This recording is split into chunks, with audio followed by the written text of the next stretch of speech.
voy a presentarlos y acá tengo el machete. Para quienes se están incorporando ahora, quienes entraron hasta hace un ratito, estamos iniciando la última clase de nuestra materia, Teoría y Praxis de los Ecofeminismos, Imaginaciones Socioecológicas para la Postpandemia, en la carrera de Sociología, y estamos, contentes de poder, en esta oportunidad, de escuchar a Nicolás y a Carlos respecto de un tema que nos inquieta, saber mucho más respecto de las masculinidades en relación a los cuidados colectivos y la salud ambiental.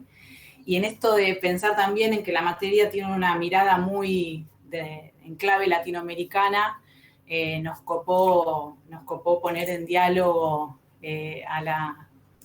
a un lado y al otro de la cordillera, ¿no? Si no a toda América Latina, por lo menos pensar en esto de que, el ambiente es uno solo y trasciende las fronteras, y más especialmente en nuestro caso, teniendo en cuenta que la cordillera es territorio de disputa, ¿no? Es un territorio de disputa en materia ambiental. Es un espacio que está en este momento atravesado por está siendo cuestionado incluso por múltiples movimientos sociales respecto de cuáles son las actividades productivas que se llevan adelante, ¿no? en las áreas cordilleranas. Y bueno, nos pareció interesante que acá los compañeros puedan hacer una reflexión respecto a eso. Así que bueno, los voy a presentar. Primero va a exponer Nicolás Jofré Vergara, que es chileno, de formación profesional, administrador público, con menciones en Ciencias Políticas y en Gestión Pública por la Universidad de Concepción, en Chile. Posee 2 especializaciones de postítulo en Teoría de Género, Desarrollo y Políticas Públicas y en Teoría de Sistemas Sociales aplicada a la complejidad sociocultural, ambas también impartidas por la Universidad de Chile. Cuenta además con un diplomado en Liderazgo Local y Gobernanza Territorial, expedido por la Escuela Iberoamericana de Liderazgo y el Instituto Ortega y Gasset de España. A nivel de posgrado es magíster en Análisis Sistémico aplicado a la sociedad por la Universidad de Chile y actualmente se encuentra cursando el doctorado en Administración y Políticas Públicas en la Universidad Nacional de Córdoba. Formó parte del proyecto de investigación Fondesit, titulado Hacia la configuración de nuevas masculinidades, relaciones de género y arreglos domésticos en las familias de Concepción Urbano. Desarrolló líneas de investigación de pregrado orientadas a revisar las políticas públicas de masculinidades enfocadas en la crianza, titulado Paternidad Responsable, un acercamiento desde el análisis politológico a los programas de apoyo biopsicosocial y recién nacido, y su aplicación en la ciudad de Concepción. Su investigación conducente al grado de magíster se orientó en un trabajo con varones pertenecientes a la organización Amor de Papá, que habían sido parte de procesos judiciales que buscaban obtener el cuidado personal de hijos e hijas. Esta organización fue precursora en impulsar la discusión parlamentaria sobre cuidado personal, cambios en el Código Civil, etc.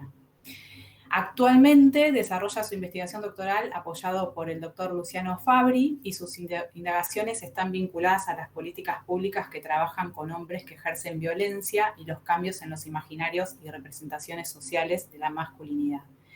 Y Nicolás nos va a hablar sobre masculinidades, una anatomía de sus roles y mitos. Aproximadamente tanto Nicolás como Carlos van a contar con 20 minutos, un poquito más seguramente, de tiempo para poder exponer. Y bueno, luego de Nicolás presentamos con todos los laureles también a Carlos, ¿sí? ¿Les parece? Nicolás, te damos la palabra, la bienvenida, un lujo tenerte acá. Muchísimas gracias. Hola a todos, todas y todes. La idea de la presentación de hoy va a ser, yo le decía a Charlie que voy a telonear, ¿ya? Como en una tocata yo le voy a hacer de telonero.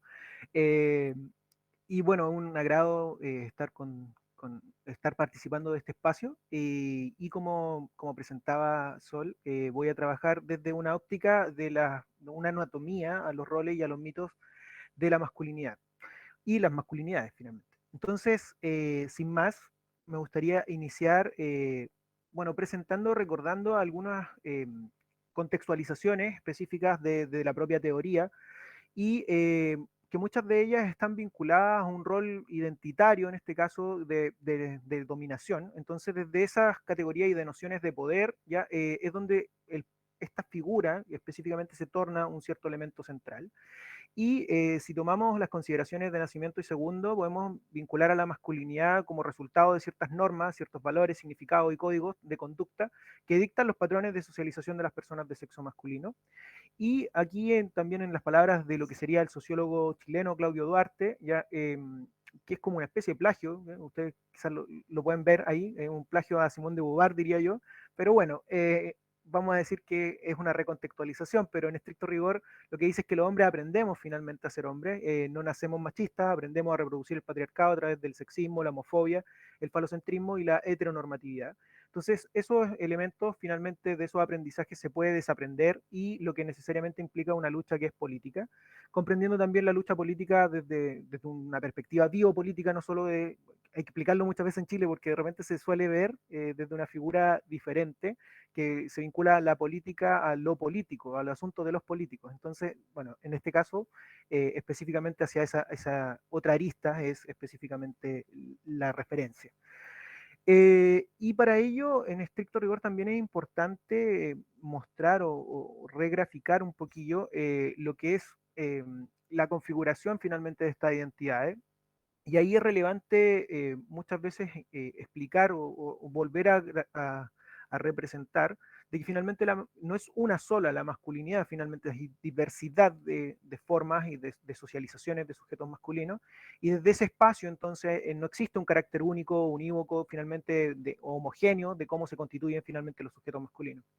Y desde esa figura, sí existe, o al menos yo también aquí les traigo a Rita Segato, con una entrevista bastante interesante que tenía con respecto a esta ideología específicamente del macho, eh, no desde propiamente tal la masculinidad, porque hay distintas figuras como lo estábamos hablando, pero en esta asociación me parece bastante interesante la manera en la que lo plantea, porque finalmente la ideología del macho termina siendo aquello que hace pensar al hombre que si él no puede demostrar su virilidad no es persona, y finalmente representa un compromiso ya con la virilidad tan importante dentro del concepto o de la asociación propia del macho, que no se ve siendo o no se ve pudiendo ser digno de ser persona sin este tipo de atribuciones o de potencia.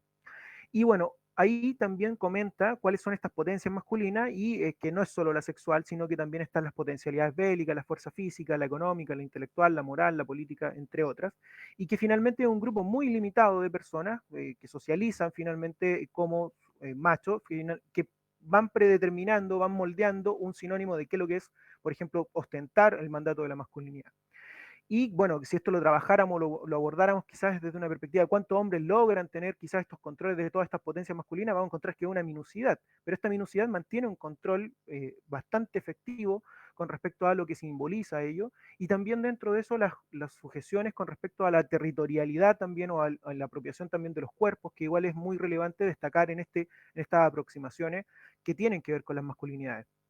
Y bueno, desde ese espacio, entonces, Connell narra muy bien, muy sintéticamente también estas categorías o estas distinciones en torno a la masculinidad y asocia a una de ellas como la hegemónica, que finalmente va generando patrones de conducta o formas de, bueno, lo vamos a hablar un poquito más en detalle en las siguientes láminas, pero en estricto rigor hay otras masculinidades que están siendo subordinadas, están siendo condicionadas a ella, y bueno, como diría Mara Viveros, finalmente están siendo son masculinidades que están de una u otra manera también marginadas o que, por ejemplo, por razones de raza, razones, por ejemplo, también de orientación sexual y de identidad de género, dentro de esos espacios están siendo excluidas por la propia masculinidad. Si lo viéramos desde una perspectiva de sistema, sería como exclusión en exclusión, porque finalmente la propia masculinidad las va excluyendo, la masculinidad hegemónica, para que se sientan recluidos, se sientan diferentes y las vaya expulsando, las va repeliendo para justamente, sistémicamente o recursivamente, esta masculinidad no dejar entrar estos otros potenciales espacios. Y también encontramos dentro de esta masculinidad subordinada aquellas que son más cómplices y que en esta figura, denme un segundo, te vas a caer. Bueno, él es Leonel, mi hijo.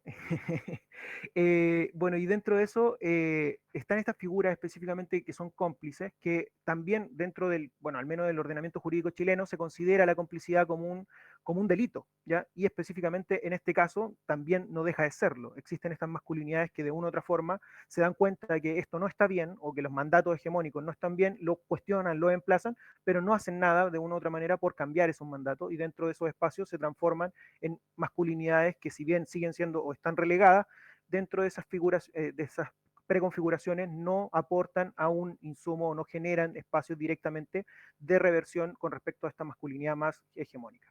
Y eso es bastante también peligroso porque permite mantener o sostener estas estructuras hegemónicas.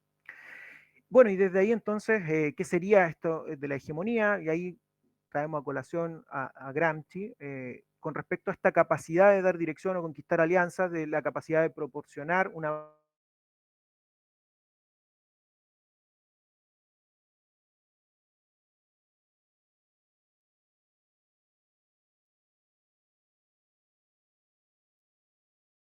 mediante un consentimiento también, llamémoslo libre de masas, porque es un proceso también de cierta forma legado, no es algo que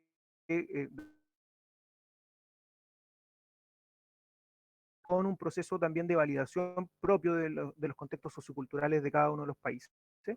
Y en estricto rigor ha sido muy soterrado, invisibilizado, y por eso también cuesta mucho, por ejemplo, o darnos cuenta, por ejemplo, de qué formas va cambiando o no va cambiando esta estructura hegemónica, porque sí se van moviendo. El asunto es hacia dónde, cuál es la brújula que los va orientando para moverse desde un contexto a otro. Y ahí es donde Connell retoma, al menos, y nos plantea específicamente que es posible definir ya como una configuración de prácticas genéricas que encarnan la respuesta corrientemente aceptada con respecto al problema de legitimidad del patriarcado, la que garantiza o se toma para garantizar finalmente esta posición dominante de los hombres y la subordinación de las mujeres. Entonces aquí es donde tenemos un asunto no menor y prioritario, que por decirlo de alguna forma, donde esta estructura, ya finalmente el patriarcado permite sustentar o blindar estos procesos hegemónicos y que generen una cierta inamovilidad también de parte de las estructuras de la masculinidad. Y como diría también Viveros, nos hace o nos va recordando que aquello que está vinculado a los réditos de la masculinidad blanca, ya porque todas las otras también pasan a estar ciertamente subordinadas ya a la masculinidad hegemónica, pese a ser hombres que incluso dentro de ello podrían tratar de basarse en modelos hegemónicos, pero dentro de esos procesos de subordinación están condicionados a una masculinidad más blanca y occidentalizada. Bueno, desde ese contexto y ese espacio entonces encontramos evidentemente lo que tratamos de abordar desde Sinai y de Campos, ya que es esta masculinidad que la sociedad enseña, donde el poder y el control finalmente se imponen o tratan de reprimir esta lógica de la ternura o lo que ha sido concebido patriarcalmente como una estructura de debilidad finalmente o de ternura. Y desde eso, ¿por qué? Porque hace vulnerable finalmente y feminiza a la masculinidad. Y así visto desde esa forma, el hombre tiene que tener ciertos perfiles o ciertas preconcepciones para verse como hombre, dueño, jefe, ya que es lo que nos dice Ramírez, ¿ya? Y este papel de hombre adulto, donde finalmente se hace una distinción también entre los procesos de subordinación, por ejemplo, los niños, y no son considerados directamente como hombres o dentro de la estructura de la masculinidad, y así también pasa algo paradójico con respecto a la estructura incluso de los adultos mayores. Ya hay un cuestionamiento en relación a la masculinidad hegemónica de si los adultos mayores siguen siendo activos o no dentro de estos procesos de esta masculinidad más descarnada, por llamarlo así. Y desde esos espacios, entonces, se hace importante quizás presentar una paradoja que al menos plantea el sociólogo chileno José Olavarría, ¿ya? Y que habla de una cierta ortopedia ¿ya? O proceso de hacerse hombres dentro de las estructuras de masculinidades, y que va determinando ciertas conductas o ciertos procesos de internalización como parte de los procesos de convertirse o hacerse hombre. ¿Ya? Y finalmente que mandata el imaginario finalmente de cómo se van concibiendo estas relaciones entre hombres y entre pares. Y bueno, aquí vemos específicamente que uno de los meollos de la recursividad propiamente tal de las masculinidades termina siendo que la opinión que es prioritaria termina siendo la de otros hombres y no las de las mujeres dentro de la masculinidad. Y eso hace que específicamente tenga un discurso y un proceso que le permita seguirse blindando, seguirse recubriendo, porque lo importante es la manifestación que otro hombre genera dentro del proceso de masculinidad del otro, ¿ya? O la validación que le otorga, más que el de las personas que están fuera de estas estructuras hegemónicas reconocidas dentro de la masculinidad. Entonces, eso genera, o cómo se juzga finalmente, cómo se califica, y por eso decíamos, o mencionaba previamente, que de repente las masculinidades cómplices evidentemente son un agente que podría haber sido de cambio, o podría serlo, ¿ya? Pero finalmente al blindarse o al mantener ciertas estructuras, ciertos privilegios y no cuestionar, generan una validación, una replicación del modelo y del sistema. Y desde ahí entonces es que recordamos o refrescamos en cierto modo ya lo que serían los pilares de la masculinidad traídos de Norma Fuller, ya esta intelectual peruana, que nos recuerda o al menos plantea que la masculinidad se va sustentando en estos principalmente dos pilares, que es la virilidad, que sería o estaría más asociado a esta sexualidad, a la fuerza física, y a aspectos que se consideran muchas veces no domesticables de la masculinidad, o así se entienden y se tratan de entender, y por otra parte estaría esta lógica de la hombría que está asociada al eje de lo doméstico y lo público. ¿Ya? Y ahí entra un poco esta dicotomía entre ser sexualmente activo versus después de eso esa capacidad o no que puedan tener los hombres de formar familia, porque también es un espacio que la propia masculinidad hegemónica ha establecido como una forma de vincularlo o de estimular el llegar o alcanzar la masculinidad plena, porque finalmente es que deja el legado, deja una huella, deja un hijo, etcétera, o una hija, indistintamente si se hace responsable o no con respecto a ello. Y ahí encontramos también otro asunto de lo que nos dice Beno, que este es un pensador también mexicano, y que nos dice, o nos conversaba, y está mucho más orientado hacia la sexualidad, pero finalmente, claro, para el hombre termina siendo esta sexualidad activa, vinculada a la virilidad, algo muy importante, pero resulta que no se hace cargo de esa sexualidad responsable, ¿ya? Y nada inherente a ello. Entonces, por ejemplo, Beno nos presenta o presentaba en un congreso el año 2019 unas estadísticas con respecto a que solo una de cada 10 parejas emplean algún tipo de método anticonceptivo en el que se utiliza enfocados a los hombres, ¿ya? Y en este caso, por ejemplo, la vasectomía u otro, ¿ya? Que permitan finalmente regularizar o regular las tasas de natalidad, pero finalmente controlando desde la perspectiva de los hombres la vida sexual de las personas o de las relaciones afectivas. Entonces, en esas categorizaciones y en esas perspectivas, la virilidad y la hombría cobra mucha relevancia en cómo se interpretan o cómo se relacionan muchas veces los hombres y desde la perspectiva de las propias masculinidades. Y estos ejemplos o estos casos, estos pilares que sustentan muchas veces las masculinidades, van reflejando también inclusive la forma en la que los hombres pueden colocar en riesgo la vida de sí mismos, pero también la vida de las otras personas. Por ejemplo, cómo van sexualizando sus propios cuerpos y desde ahí es cómo, por ejemplo, son responsables para con el resto, para con el entorno, para con sus cuerpos. Por ejemplo, Beno tiene un texto muy, muy interesante que se lo había compartido a Soledad, no sé si se le envió ese u otro, pero tiene que ver con un texto que se llama algo así como hasta que el cuerpo aguante, y que trabaja en torno a este punto que está al final, o que está mencionado ahí y reflejado de qué sucede con el cuerpo y todo y todo por servir, ya se acaba. Es que finalmente, de una u otra manera, el hombre también genera estas percepciones en torno a estos pilares sustentables de la virilidad y la hombría como ejes en los cuales va a basar gran parte de su experiencia de vida e incluso no ve los propios fines que podría tener llegar con estos privilegios, con estas funcionalidades hacia una vejez o hacia una tercera edad, una cuarta edad incluso como lo hablamos en algunos países ya. Y desde esas distinciones, ya me gustaría presentarles a ustedes algunos datos específicos de Chile. Ya esta es una pirámide de la población, ya tomada a diciembre del 2019, y bueno, es como lo más reciente que pudimos obtener en este último tiempo. Pero si se fijan, bueno, en Chile, en el tema puntual laboral, los hombres jubilan a los 65 años. Y fíjense en esta pirámide y vayan viendo la esperanza de vida finalmente de los hombres, que serían los que están en azul, y las mujeres están en rojo o naranjo. Bueno, depende, depende de los píxeles que esté mostrando mi computador, pero es como, está por esa línea, ¿ya? Y si se fijan, es bastante compleja la situación ya pasado los 75 años. Los hombres tienen un porcentaje casi del 0, algo, 0,9% de esperanza de vida, mientras que las mujeres están casi en el borde de los 2, ya del 2 o 3, casi ya llegando al 3%. Y eso involucra también que la esperanza o la capacidad también de verse socialmente posibles como sujetos de socialización, más allá de solo ejecutar labores de trabajo, es una situación que hoy día desencadena que muchos hombres también estén pasando un montón de cuadros depresivos posterior a el terminar la etapa laboral. Y no hay un cuestionamiento propio de la masculinidad. ¿Por qué? Porque hay que sustentar, o la masculinidad hegemónica mandata sustentar ciertos privilegios. Y esos privilegios también desencadenan este tipo de consecuencias, las cuales muchas veces no son revisadas o observadas por los propios hombres. Entonces, desde esta distinción, igual les traigo a colación algunas cifras, ya que, por ejemplo, bueno, en Chile existió durante este tiempo de contingencia sanitaria, bueno, existe, evidentemente, porque el marco capital de nuestro país y el modelo neoliberal ha hecho que exista un sistema de administración de fondos de pensiones, ya en el cual las personas van imponiendo tributariamente, o sea, perdón, van imponiendo mensualmente y van guardando, por decirlo así, para su jubilación.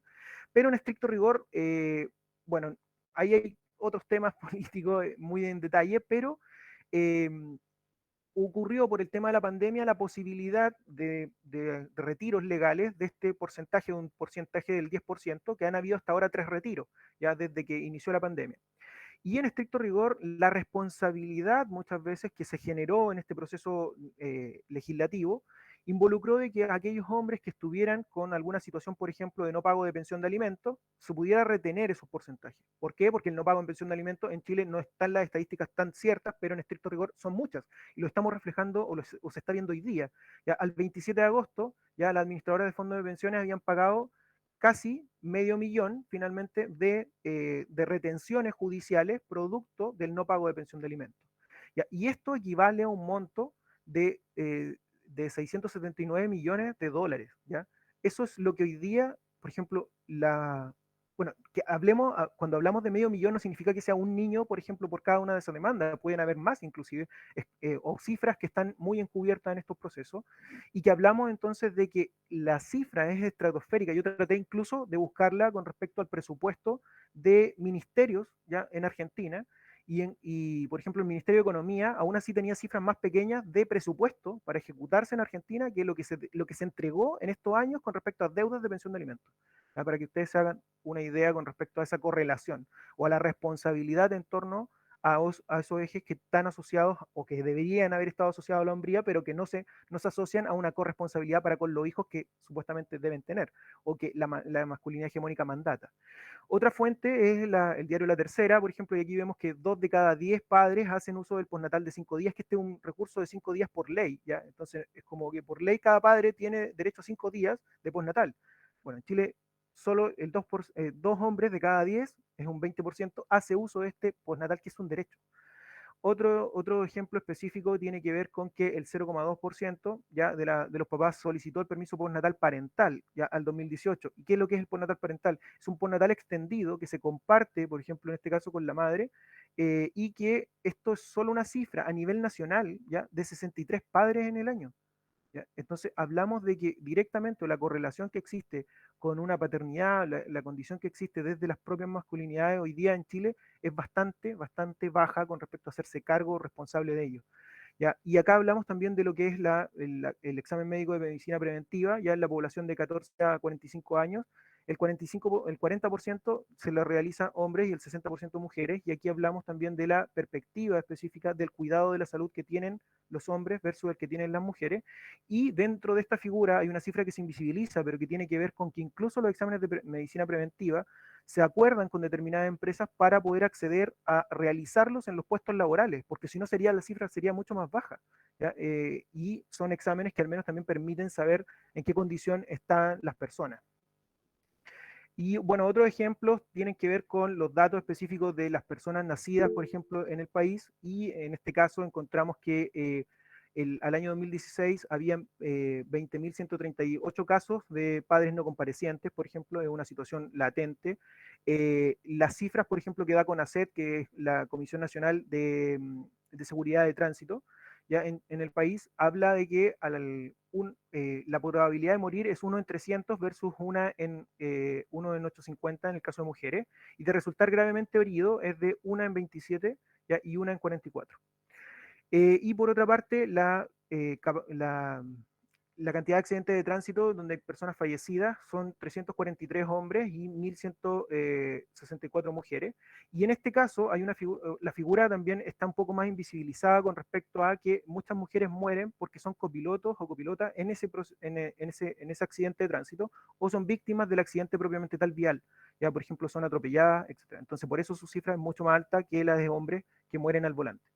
¿Ya? Y cuando hablamos entonces de ello, cuando hablamos de esto, cuando hablamos de que no hay una conciencia muchas veces con respecto a esto, es porque también, si bien hemos identificado muchas veces este modelo hegemónico, ya, y hemos creado o hemos hablado muchas veces de masculinidades nuevas o masculinidad alternativa, nos tenemos que preguntar, como dice Aspiazú, si realmente ha ido cambiando el modelo hegemónico ya con respecto a la construcción de las masculinidades.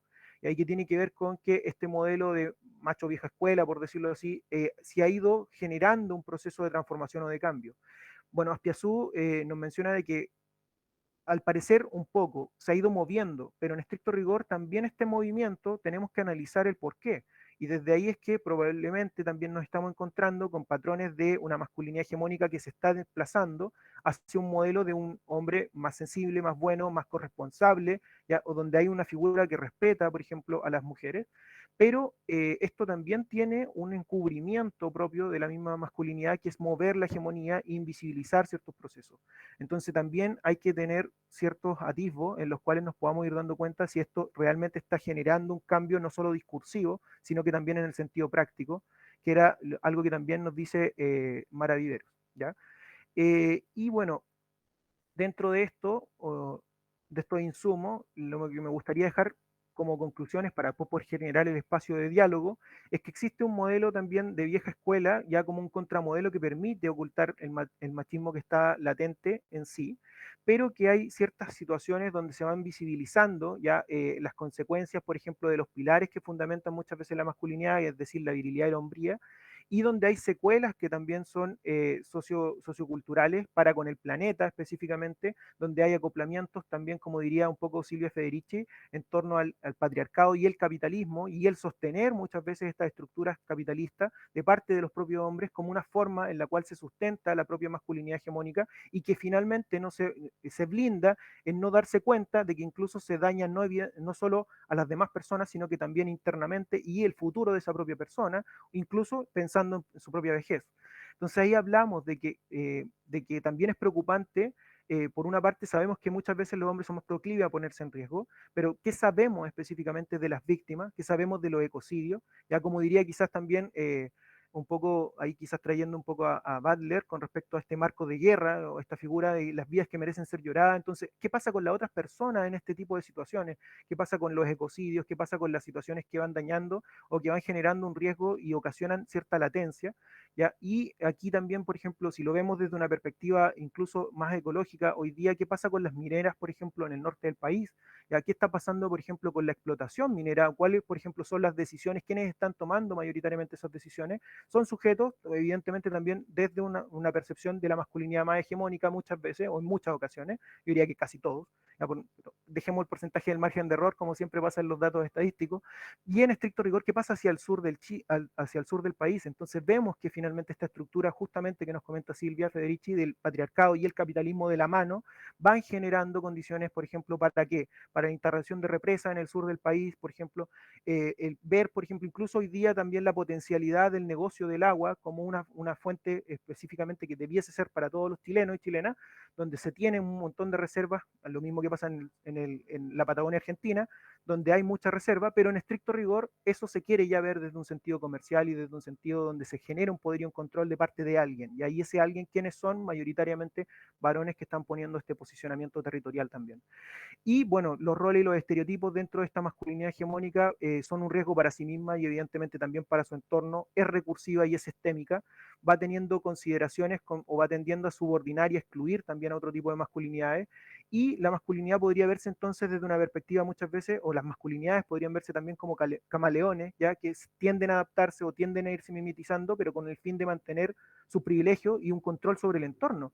Ya, por ejemplo, hoy día o dentro de las acciones que realizo también como encargado territorial de prevención de violencia, conversando o interactuando también y dando charlas y haciendo actividades, por ejemplo, encontramos, por ejemplo, figuras de compañeras que dicen, ya, pero es que, por ejemplo, hoy día los hombres están más comprometidos, etcétera. Sí, pero, por ejemplo, ¿qué hacen para, por ejemplo, para asegurar ese compromiso desde otras vías? Por ejemplo, ¿siguen, por ejemplo, teniendo tiempo al ocio, el derecho al tiempo libre? Muchos sí. Entonces, eso involucra que finalmente no está generándose una... O sea, si aplicamos, por ejemplo, lo que son las encuestas de uso de tiempo, nos vamos a dar cuenta de que evidentemente hay una diferenciación entre hombres y mujeres con respecto a ese uso y esas capacidades. ¿Ya? ¿Y por qué? Porque el tiempo libre o el tiempo de ocio para los hombres se le considera también como parte de un derecho y muchas veces a su opacidad se les ve como una posibilidad ya dentro de cuando termine determinadas funciones. Entonces, ese tipo de condiciones, ese tipo de ejemplos ilustrativos nos retoman o nos hacen retomar un poquillo lo que nos dice Mara Vivero, que tiene que ver con que no se puede finalmente suponer un acto performativo de afirmar la existencia de nuevas masculinidades que le da existencia social real, como si la emisión del enunciado a esta fuera la realización de una acción. Afirmarlo no significa volverlo un acto. ¿ya? Eso es lo que les tenía para compartir y para poder quizás después estimular un poquito el diálogo. Muchas gracias, Nicolás. Excelente, muchísimas cosas dejaste ahí picando como para preguntarte y para seguir intercambiando. Si les parece, vayan juntando preguntas y comentarios, bueno, a partir de de la presentación de Nicolás y ahora también sumando a la de Carlos, avanzamos con la de Carlos y luego abrimos al intercambio del debate, ¿sí? Bien, bueno, lo presento a Carlos entonces. Carlos Jiménez es magíster en salud pública con estudios de posgrado en gestión pública, licenciado en políticas sociales, investigador y docente del área y carrera de política social de la Universidad Nacional de General Sarmiento, acá en la región metropolitana de Buenos Aires. Es integrante del equipo de investigación de diseño y gestión de políticas de salud del Instituto del Conurbano en la misma universidad. Actualmente coordina el curso Masculinidades Críticas, un abordaje desde el territorio en el mismo instituto. Es docente del Diplomado Superior en Género y Salud del IDAES en la UNSAM, docente de responsable del Seminario de Posgrado Género, Salud y Territorios de la Maestría en Salud Pública de la Universidad Nacional de Rosario, docente también en la Diplomatura en Géneros, Participación y Políticas Públicas y de la Diplomatura en Gestión de las Políticas de Salud en el Territorio, ambas en la Universidad Nacional de General Sarmiento. A su vez, también se desempeña como docente en la asignatura Perspectiva de Género, Aportes y Debates del Instituto del Conurbano y del Laboratorio en Temas de Géneros, Disidencias, Desigualdades y Derechos del IDH. Después contarás qué es el IDH, Carlos. Y bueno, cuenta con varias publicaciones en el campo de las políticas sociales. Su presentación se titula La construcción de las masculinidades desde la perspectiva territorial entre el cuerpo y la espacialidad. Muy bienvenido, Carlos, a esta actividad. Te escuchamos muy atentamente. Bueno, muchas gracias por la invitación, Soledad, a toda la grupalidad de la cátedra. IDH significa Instituto del Desarrollo Humano. Ahí estamos llevando adelante un laboratorio en géneros, disidencias y derechos humanos. Y bueno, lo estoy coordinando desde el año pasado a ese espacio también. Bueno, gracias por la presentación. La verdad que al inicio escuchaba de qué se trata este espacio de formación y me dan ganas de cursarlo, la verdad.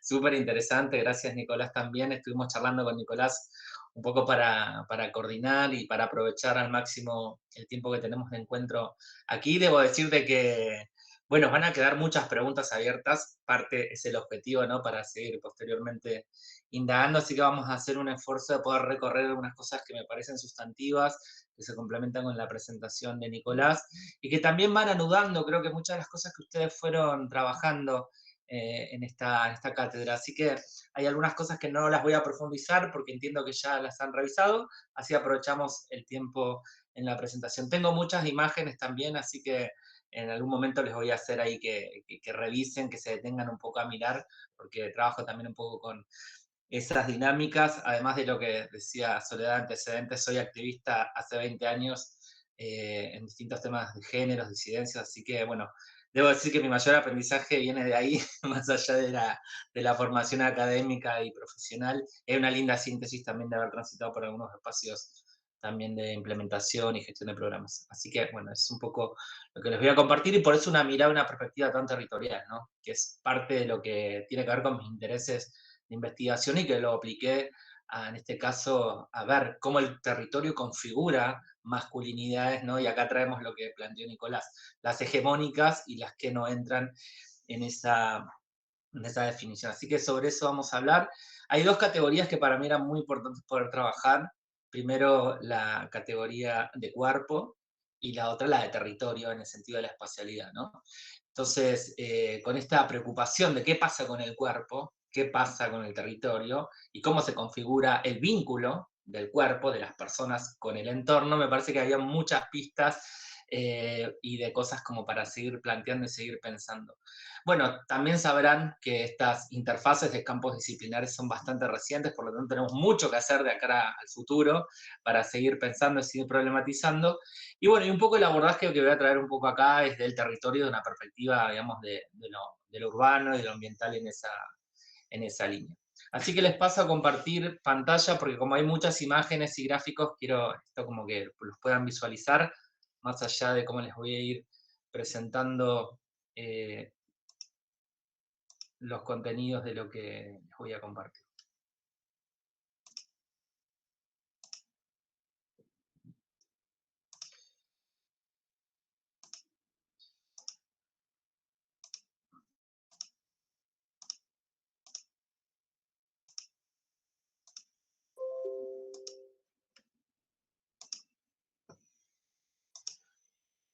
Bueno, entiendo que se está visualizando, ¿no es así? Porque yo como les dejo de ver a ustedes, no sé si se está viendo esto. Sí, Charlie, perfecto, ¿eh? Sí, sí. Bueno, perfecto, vamos a avanzar entonces. Cuando hablamos de cuerpo como una categoría de análisis, a mí me gusta traer a referentas en particular de la teoría queer. Wittig para mí es una de ellas, también John Scott, ¿no? Donde sostienen, ¿no?, que el cuerpo es el primer lugar que se ve atravesado por las relaciones de poder, así como el territorio. Y este es un primer enfoque que para mí es muy potente. Tanto cuerpo como territorio son espacios de disputa y espacios que están tensionados por intereses, por prácticas, por historias, y creo que esto también es parte de un enfoque que ustedes vienen trabajando acá. Lo cierto es que el cuerpo, de algún modo, desde la perspectiva de la teoría de género, resulta relevante, ¿no?, para ver cómo se articulan los mandatos, los roles y esa construcción, en principio binaria, de las categorías de género, ¿no? Entonces, de ahí viene el foco en el cuerpo. La otra categoría de análisis es el territorio como espacio, en su dimensión espacial. Para mí es muy importante abrir diciendo que la concepción en general de territorio que tenemos, y esto de haber transitado por distintos espacios de gestión territorial, ¿no?, concebir al territorio en general con su dimensión solo espacial, que sí está presente, por supuesto configura problemáticas y desigualdades, pero también entender que el territorio es un espacio de disputa, pero el territorio no es necesariamente lo que contiene en términos de lo geográfico, ¿no?, y de la escala que puede llegar a tener, sino que también son las disputas que se dan en su interior, porque si revisamos un poco la palabra territorio, lo primero que se nos viene es que es el lugar de la tierra, ¿no? Y en verdad, terri viene etimológicamente del terror, ¿no?, de la dominación a través del terror, ¿no?, que buscamos el origen, ¿no?, en la expansión, digo, en la historia medieval, bajo-medieval, ¿no?, cómo se expandía el territorio, espacio, a través de las prácticas del terror, con todo lo que eso suponía en términos de la dominación y de la mención masculina sobre las personas y sobre la población. Así que cuando hablamos de territorio, desde esta mirada estamos hablando de relaciones de poder y de dominación. Acá categorías al extremo, yo hago como el punta a punta, me gusta decir el cuerpo, ¿no?, que además si traemos el cuerpo también ocupa una espacialidad, no esto es físico, el cuerpo también es espacio, pero digo, construyendo categorías de análisis para analizar estos procesos, identificamos al cuerpo por un lado, ¿no?, y a las ciudades, al territorio como el otro extremo, ¿no?, por donde circula la corporalidad. Entre ellas, en el medio, podemos encontrar también otras estructuras que van formando, que van reproduciendo los mandatos, los roles y los modelos binarios heteronormados de los géneros. La familia, las relaciones sociales, las instituciones, ¿no? Pero quería mostrarles este gráfico entendiendo al territorio como una categoría de análisis amplia, donde ponemos el foco en las dos puntas para construir esta perspectiva. Bueno, acá recupero cosas que ustedes habrán visto en torno a los aportes de la geografía crítica feminista, ¿no? Donde se considera que el cuerpo concretamente es el primer territorio. Y además ese territorio, ese primer territorio que es el cuerpo, de algún modo también está determinado y sometido a las lógicas de la espacialidad, ¿no? Esto decía el cuerpo en movimiento, el cuerpo situado, el cuerpo en estructuras, ¿no? Dialogando con instituciones, con itinerario y con condiciones geográficas, ambientales y construcciones históricas. Me parece también potente pensar también al cuerpo como el lugar donde se quedan plasmadas, donde se cristalizan las narraciones propias de ese itinerario de ese cuerpo, ¿no? Las marcas, ¿no? El concepto de cuerpografía, como nuestro cuerpo también va siendo marcado por esa historia de movimiento de nuestro primer territorio en el territorio de la espacialidad. Bueno, la teoría queer ha escrito mucho sobre el cuerpo en disputa, digo, me parece que acá, y quiero volver porque además como estamos hablando de cosas de salud, no podemos dejar de lado el modelo médico hegemónico, que es un modelo patriarcal, además machista, de cómo se van configurando las ciencias desde una mirada androcéntrica, por lo tanto la teoría queer ha puesto el foco en ver cómo se construyen cuerpos hegemónicos por aquellos que son además de algún modo subalternizados, subordinados, y donde se dan, ¿no?, las prácticas de normalización de cuerpos y de estigmatización o patologización de otros cuerpos. Digo, el cuerpo también, el cuerpo legítimo y cómo se construye ese sentido social desde una perspectiva de género de los cuerpos que son válidos. Esto lo mencionaba también Nicolás. Y la importancia que tiene acá la soberanía, la primera soberanía sobre la corporalidad, no el autogobierno del cuerpo. Sobre territorio y espacio, creo que acá también la producción de la geografía, del urbanismo también ha problematizado mucho estos conceptos en el último tiempo. Destacar el carácter dinámico, ¿no?, del territorio, la apropiación, la construcción identitaria que además otorga, ¿no?, el recorte de una cierta espacialidad con todas las dinámicas internas que allí se dan, ¿no? Y cómo se articulan también en los territorios distintas escalas con distintas territorialidades que se pueden superponer. Todo esto, digo, algunos conceptos quizás los han revisado, otros quizás no, pero todo esto lo vamos a bajar a algunos ejemplos más adelante. Entonces, digo, creo que es importante destacar esto, que el territorio, si bien es lo espacial, es más allá de lo espacial, no lo que se produce históricamente, sus dinámicas y los intereses que están presentes en esas tramas sociales que se configuran y que construyen la propia territorialidad. Los flujos, los nodos, cómo se articulan, los actores, las fronteras que ahí se construyen, ¿no? Esto es importante. Digo, territorialidades además que se superponen en función de qué territorio o de dónde estamos mirando, desde qué prisma estamos mirando ese territorio. Bien, hasta acá un poco solo para explicarles por qué, para este análisis de cómo se construye la masculinidad, en particular la masculinidad hegemónica, para mí es muy importante el cuerpo y el territorio. Bien, ambos categorías que dan cuenta de las disputas de poder. En esta línea y con esta preocupación, el año pasado hicimos un pequeño trabajo de investigación con una organización social que trabaja con masculinidad en sectores populares, y la verdad que es un trabajo que para mí es valioso porque hay mucha producción, diría, teórica o de ensayos sobre masculinidades, pero poca producción empírica. Entonces creo que es un poco hacia donde tenemos que mirar también desde las ciencias sociales.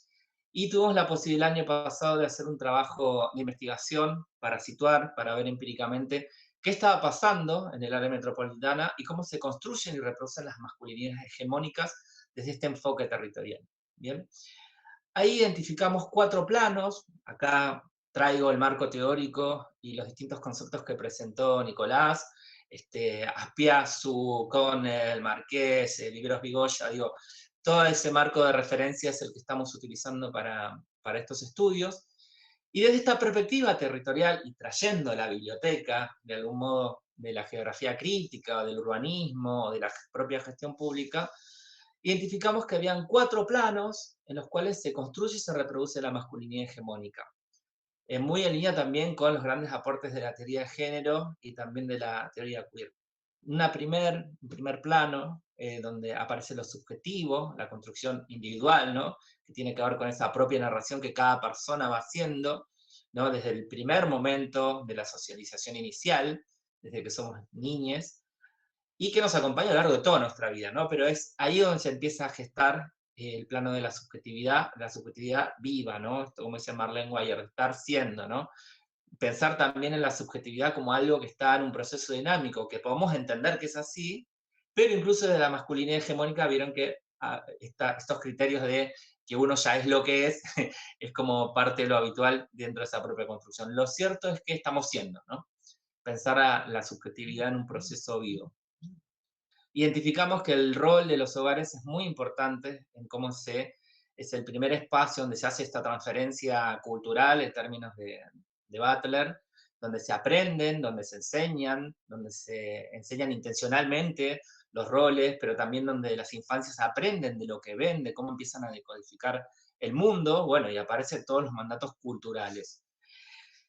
Otro nivel que era el nivel del plano de las relaciones entre varones. Esto, gran parte de la bibliografía de referencia lo aborda, la importancia que tiene el espacio de encuentro entre varones como un espacio de construcción y de reproducción de todos los mandatos de la masculinidad. Y esto lo destacamos desde una perspectiva territorial, ¿no? Los espacios de homosociabilidad, como se mencionan en la literatura, son dispositivos muy potentes para construir y reproducir tipos de masculinidad como las hegemónicas. Bien, acá estamos hablando de masculinidades hegemónicas. Las otras masculinidades, las subalternizadas, no forman parte de este estudio, sí las hegemónicas.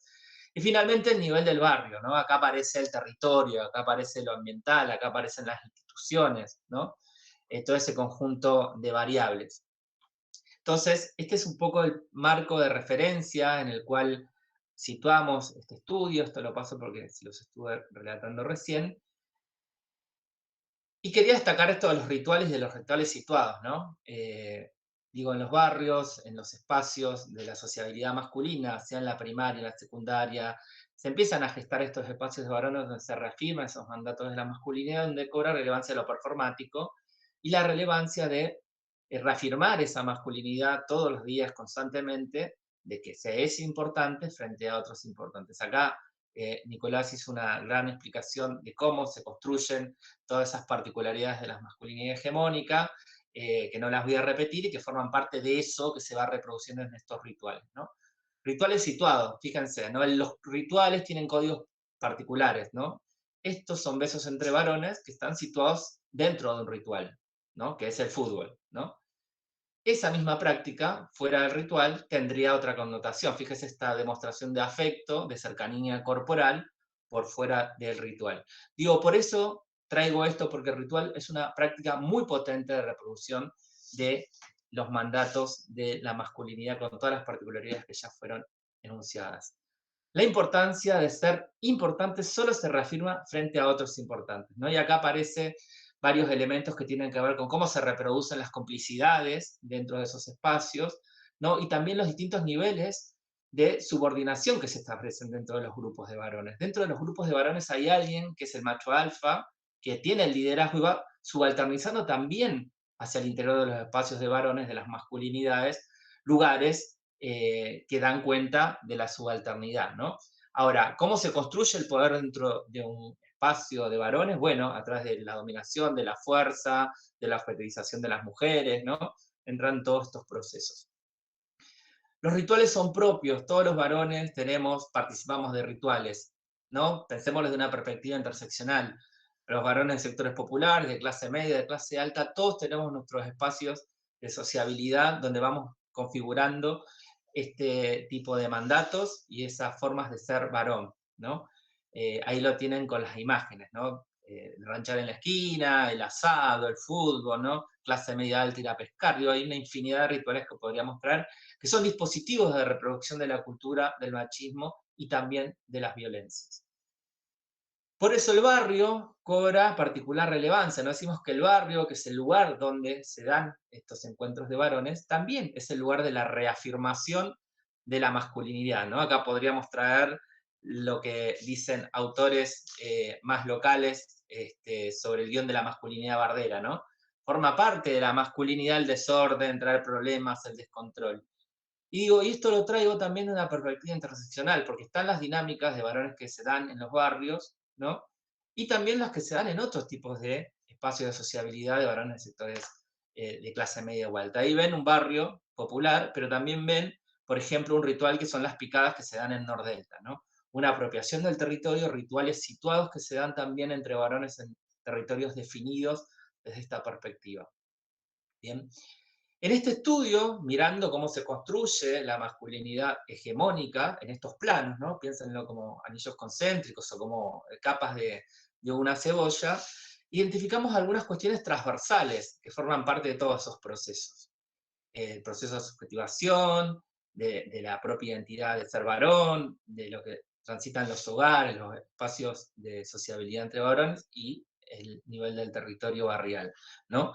El riesgo apareció en este estudio como una motivación, la posesión como el destino, y lo performático como el distanciamiento, como esta construcción ficcional, ¿no? De lo que hay que ser, ¿no? Que eso, por un lado, distancia de la realidad, disocia a los varones de los sentires y de las cosas y las prácticas concretas que ejercen, ¿no? En el abanico de posibilidades de cómo se vinculan con su propio cuerpo y con sus vínculos.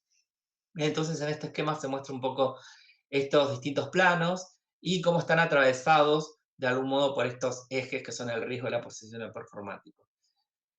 En esta línea, el riesgo forma parte, ¿no? De una motivación para la masculinidad hegemónica, es una práctica que se valora positivamente por las personas y que se valora en más, de un modo exacerbado dentro de los propios espacios de los varones. Aquel varón que dentro de su grupo de pertenencia se pone más en riesgo es el que es el valorado eh, positivamente por sus pares, ¿no? Piensen en las riñas, en los boliches, por ejemplo, ¿no? El que más se caga piña es el que más sigue ese guión de la masculinidad bardera, como dice Lucho Fabre y otros. El riesgo, entonces, también es experimentado así en ese vínculo con el propio cuerpo. Digo, las relaciones sexuales sin protección, consumos problemáticos, riñas, enfrentamientos, dan cuenta del riesgo y de la exposición del riesgo frente a distintas situaciones. La posesión como destino, la posesión de lo que sea y de la manera que sea, que además también eso después determina fracasos y frustraciones, ¿no? De poseer recursos, poseer cuerpos, poseer capital, ¿no? Y eso es visto como un destino en lo que hallamos en este estudio. Bueno, y esto que les decía yo, ¿no? Del mandato masculino de ser de un modo y tener que mostrarse de otra manera para encajar en ese grupo y poder reafirmar su masculinidad constantemente. Entonces, digo, pensando un poco en los impactos de la salud de los varones, acá el riesgo de la posesión performático nos dan algunas pistas para poder transversalizar abordajes de la salud. Porque además quiero decir de que hay uno de los desafíos que para mí es muy importante para pensar la salud ambiental en clave de perspectiva de género con foco en masculinidades, bien, es que nos estamos enfrentando con quién debería ser o dar respuestas, brindar respuestas públicas, que es un sistema que fue configurado disciplinarmente de un modelo androcéntrico. Estoy hablando de un modelo médico hegemónico, así que ahí hay otro desafío por delante, la masculinidad propia en la construcción del sistema médico, ¿no? Sea público o de obras sociales o el privado, ¿no? No importa, la disciplina atraviesa a todos esos subsectores. Bueno, el riesgo, es importante promover iniciativas que trabajen con el cuerpo, el autocuidado, el amor propio, sobre la posesión es fundamental promover el trabajo sobre los deseos, ¿no? Abordajes que sean necesariamente interseccionales, intersectoriales, trabajar con las emociones, en temáticas de prevención y salud mental. Y lo performático es promover, ¿no? Iniciativas de bienestar, ¿no? Que se puedan abordar herramientas para poder conectar esto que está disociado entre lo que es, del modo en el que se siente y del modo en el que se actúa. Bueno, todo eso con un abordaje integral en temas de salud. Acá es muy importante además tener una perspectiva de la salud, de los determinantes de la salud, ¿no? La salud como el problema, como lo entiende el modelo médico hegemónico, que es un problema es un problema biomédico, ¿no? Que es un problema que tiene que ver con el cuerpo, con las particularidades de las personas, sino con que hay un conjunto de condicionantes culturales, ambientales, que determinan las formas de enfermarse y de morir, ¿no? Concretamente, que como lo mencionaba Nicolás, son muy distintas entre varones y mujeres, y además también tiene un impacto sobre las disidencias sexogenéricas, ¿no? Corriéndonos un poco de ese binario. para mí es fundamental en esa mirada de traer a las condiciones socioeconómicas ambientales, incorporar una perspectiva de géneros y de territorio de modo transversal, no como otra variable, sino que por transversalizar al género, a los géneros en las condiciones de vida, el desempleo, ¿no? Los estilos también de vida, que son, me parecen muy importantes para poder pensar políticas de un modo situado, que de algún modo puedan dar respuestas a la complejidad. Corriéndonos ya a este estudio y metiéndonos en las cuestiones más de la espacialidad, ustedes ya lo han visto, ¿no? La producción del espacio, que la configuración urbana no es neutra, la ciudad ha sido construida por los varones para satisfacer las necesidades de los varones, estamos hablando de la configuración de las ciudades como las nuestras, las capitalistas, con la división social del trabajo, con la división sexual del trabajo, que deviene en la división sexual de los espacios. Bueno, las ciudades, lugares donde se viven y se transitan el conjunto de desigualdades desde una perspectiva tanto macro, pero como en lo micro, ¿no? Ahí tenemos la imagen, la desigualdad territorial más marcada, que es un asentamiento al lado de un country. Sobre la producción y reproducción de la vida, ustedes esto ya lo han revisado, ¿no? Y recién lo mencionaba, cómo se configura una división sexual del espacio. Bueno, se construyen, ¿no? Lugares en las ciudades en particular, donde todo está planteado para satisfacer las necesidades masculinas, esta división del espacio público-privado, ¿no? Lo privado, el ámbito de lo doméstico, orientado a las mujeres femeninas, lo público, el lugar de dominación de los varones, ¿no? Todo esto va marcando, de algún modo, vidas cotidianas, experiencias cotidianas, que son desiguales, que son excluyentes, ¿bien? Y que generan mucho malestar en los modos de vivir, ¿no? En el mal vivir, como ahora denomina la política social en los últimos tiempos. Entonces, la ciudad capitalista se construye a la medida del hombre, no solamente con su configuración, sino todo lo que ha producido eso en términos de lo ambiental, procesos que además culturales van cambiando. Nico dijo algo de esto también, ¿no? Incluso pensar, bueno, las masculinidades ahora son distintas, ¿no? Son más afectuosas, pero ¿qué se viene sosteniendo en los modelos viejos? Sin entrar en una cuestión de el maquillaje, ¿no? De nuevos neomachismos que siguen concretamente reproduciendo eso. Yo creo que acá es muy importante lo que dice Aspiazu y lo que trajo de algún modo con Viveros Vigoya Nicolás, ¿no? Porque podemos caer en el riesgo de que una masculinidad alternativa, una nueva masculinidad, que justamente con lo que discute Mara, es una masculinidad afectiva, ¿no? Porque acá hay un paraguas que es la pasión, entonces yo creo que la afectividad convive perfectamente con la violencia, bajo el paraguas de lo pasional, ¿no? Entonces, ojo con eso, y me parece importante la alerta que nos presentaba ahí Nicolás. Bueno, hay rasgos que suavizan las cuestiones ambientales. Me parece, a lo que quería ir yo, es que la movilidad por el territorio forma parte justamente de esta ecuación cuerpo más espacialidad. Cuerpo desplazándose por el territorio y transitando todas las desigualdades que eso supone. Movernos por la ciudad para varones, mujeres y disidencias es distinto, porque la ciudad está montada para satisfacer las necesidades de los varones, ¿no? Y lo que pasa, ¿no? Creo que los estudios sobre movilidad han puesto un poco el foco en qué pasa, por ejemplo, en el transporte público, bien un territorio en movimiento, piensen en un tren, ¿no? Todas las situaciones de acoso callejero, ¿no? Podríamos pensar, ¿no? Cuántas personas, quienes estamos acá, mujeres, ¿no? Que han transitado malestares en el transporte público, ya sea por acoso, por situaciones de distintas formas que asume ese acoso, ¿no? Y cuántas los varones. Bueno, ahí vamos a ver de que nos pasan cosas distintas de esa perspectiva, ¿no? Cómo vivimos el territorio, varones y mujeres y disidencias, es muy distinto, ¿no? Los miedos que tenemos son muy distintos, y acá traigo un concepto de Villarán que para mí es muy interesante, que es la micropolítica de lo cotidiano, que es cómo en ese itinerario de nuestra vida cotidiana, en nuestro desplazamiento por el territorio, nuestro cuerpo va de algún modo experimentando distintas situaciones de alerta y tensiones simbólicas. Sitúense en esas dos imágenes, ¿no? Piénsense cuál de las dos les generaría mucha atención. Quizá ambas, ¿no? El espacio ocupado por otras corporalidades y lo que podemos padecer siendo mujeres en un espacio hiperocupado, por ejemplo, con acoso, ¿no? Pero también en espacios desolados.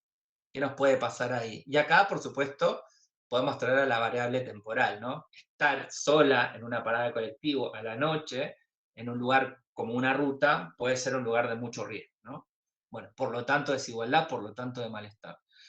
Entonces, bueno, acá, ¿qué es lo que está pasando? ¿Qué es lo que nos genera este malestar, estas situaciones de alerta? Bueno, ¿cómo se configuran las prácticas de la masculinidad hegemónica?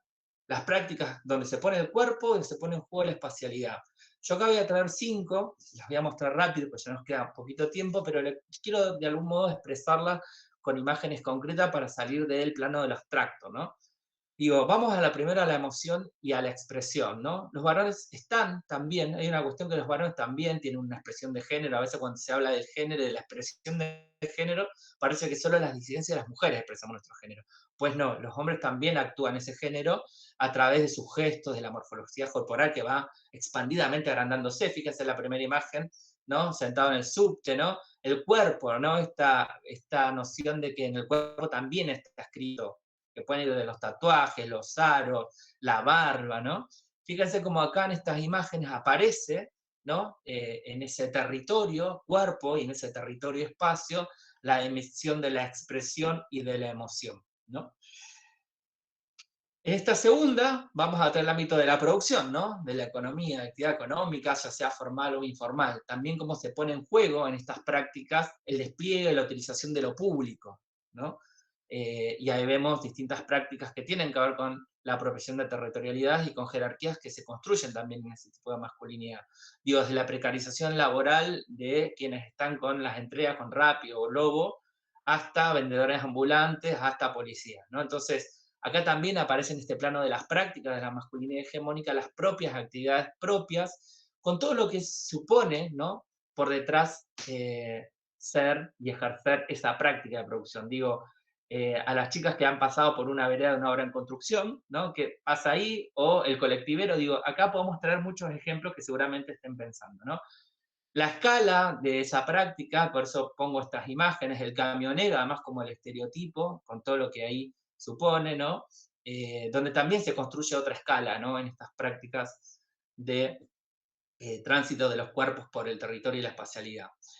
Otra es el hábito, habitus, intencionalmente, para traer a Bourdieu, que tiene que ver con el acoso, el insulto, la competencia, ¿no? Estas prácticas que son parte del ejercicio de la dominación, ¿no? Ahí, concretamente, dejando marcas desde la utilización del cuerpo hasta las marcas que quedan en la geografía y en el espacio urbano.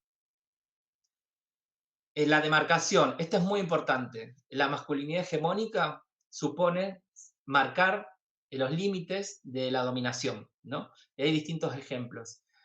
Hace poquito fue jurada una tesis donde en un barrio popular se hablaba, ¿no? Que ciertos grupos de varones demarcaban los espacios de dominación a través del fuego, ¿no? El fuego es muy importante en la construcción de la masculinidad. El asado, ¿no? Es como un ritual, ¿no? El fuego tiene esto de ritual. Y es tan cruel lo de la utilización y la demarcación a través del fuego que fíjense que hasta incluso crímenes de odio o femicidios, el fuego tiene un rol para dejar una marca muy, muy importante, trayendo, por ejemplo, estudios de Rita Segato. Las demarcaciones en el espacio, ¿no? Las grafiteadas, ¿ven? Las zapatillas colgadas. Otra demarcación muy importante son los sonidos, la música, ¿no? Nunca viajaron en el tren con alguien que tenía la música puesta, o los pibes en la playa que ponen la música. No, digo, acá hay ni hablar en los barrios populares los fines de semana, ¿no? El sonido a través de los parlantes. Entonces, las formas de demarcación son unas formas de las prácticas de la masculinidad hegemónica para demarcar el territorio. Hay otras que tienen que ver también con, bueno, como lo ven ahí, los perros, por ejemplo, también hay autoras que trabajan esto, en este estudio también se mostraba la modificación incluso del área, desmiar, escupir, ¿no? Ponerse en riesgo, los animales también. Acá cuando traje esto me acuerdo en un taller apareció muy potentemente un caso de una compañera que decía, sí, mi vecino, los perros, uno no cuando pasaba por ese lugar tenía que cruzarse de vereda, porque si bien los perros estaban encerrados, era tan potente el mensaje que tenían que cruzarse de vereda para pasar por ahí, ¿no? El perro, digo, en un barrio popular, incluso lo pueden pensar en el bosque de Palermo, ¿no? Piensen en el varón que sale con el perro y cómo es el perro, ¿no? Digo, estoy trayendo cosas muy bajadas a los empíricos para traer estos ejemplos. Bueno, los encuentros entre pares, la utilización del espacio público, los pibes en una esquina, en una plaza, reproduciendo, ¿no? Todo lo que venimos hablando, y generacionalmente ahí tienen otros encuentros, las bochas, por ejemplo, las canchas, el fútbol, la esquina, bueno, todos estos son ejemplos que estuvimos citando. Y para cerrar, un poco lo que traigo es esto, como ejemplo, y con estas imágenes trataba de transmitir esta idea de que los varones habitan de un modo en particular su cuerpo territorio y también habitan su masculinidad en la espacialidad de territorio. Bueno, así como lo decía Nicolás, como esto se aprendió de un modo, también se puede desaprender, ¿no? Para pensar la manera de habitar la masculinidad de maneras distintas y no trayendo como qué es esto de lo nuevo, ¿no? Como, entonces creo que la transformación de la masculinidad tiene que ver con repensar esa masculinidad y en vez de buscar como nuevas características o nuevos atributos que se le puedan sobreimprimir. Así que bueno, creo que un poco la invitación es seguir pensando otras maneras de habitar esos cuerpos, esos vínculos y ese vínculo con la espacialidad. Bueno, acá cierro y vamos a charlar un poquito. Bueno, muchísimas gracias, Charlie. Gracias a ambos. La verdad es que sus exposiciones, bueno, dejan muchísimo, muchísimo, muchísimo para seguir charlando, pensando, sobre todo para seguir pensando, ¿no? Tiraron un montón de información. A mí lo que, bueno, una de las cosas que más me impactó, por un lado, es esta idea acerca de la ortopedia que mencionaba Nicolás, que en todo caso me gustaría un poquito que desarrolle un poquito más. Ahora me parece que está en pleno cuidado de su niña, ¿no?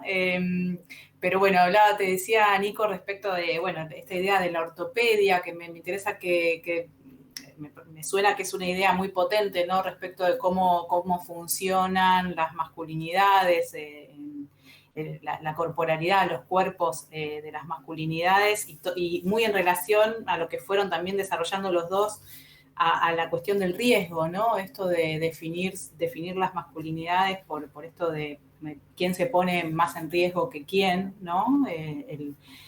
La cuestión del poder, ¿no? De cómo se juegan ahí las relaciones de poder, incluso entre quienes se identifican con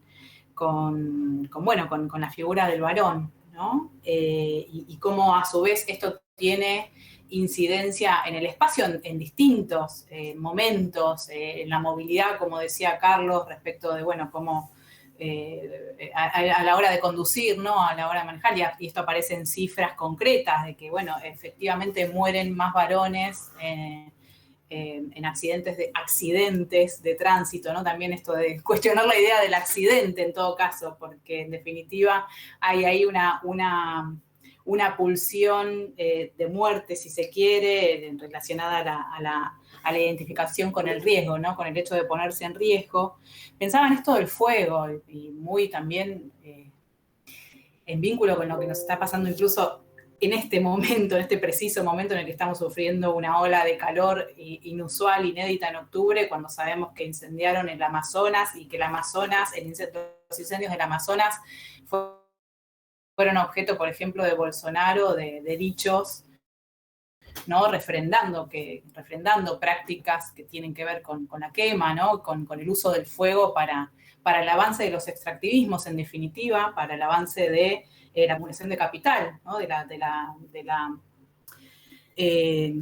la recuperación de las tasas de ganancias, que es como, bueno, Amaya Pérez Orozco marca respecto a que, bueno, que estamos en un momento histórico en el que la contradicción principal es el conflicto capital-vida, y es en ese sentido que las tasas de recuperación de la ganancia del capital pasan por avanzar sobre territorios de vida, ¿no? Sobre los bosques nativos, sobre los ríos, incluso sobre la apropiación de las semillas, sobre la apropiación de las montañas, en nuestro caso de la cordillera, que es el límite geográfico que compartimos.